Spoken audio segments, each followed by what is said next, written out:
Тағы бір қажетті ақпаратты зейнетақы қорының есте сақтала бермейтін ұзақ 11 сандық байланыс нөмірі қысқарды. Енді зейнетақы туралы барлық мәліметті 14-18 қысқа нөмірін теріп білуге болады. Кеңесшілер таңғы 8-ден кешкі 8-ге дейін қызмет етеді. Қазір зейнетақы туралы білгісі келіп сұрау беру көбейіпті. Жыл басынан бірыңғай зейнетақы қоры 62 000 сұраққа жауап берген. Ал қысқа нөмірге 240 000 қоңырау түскен.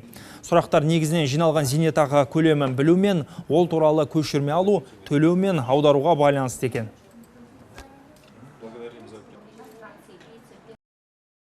Қазақстан Республикасының барлық телефон нөмірлерінен және барлық ұялы операторлардан қоңырау шалу тегін.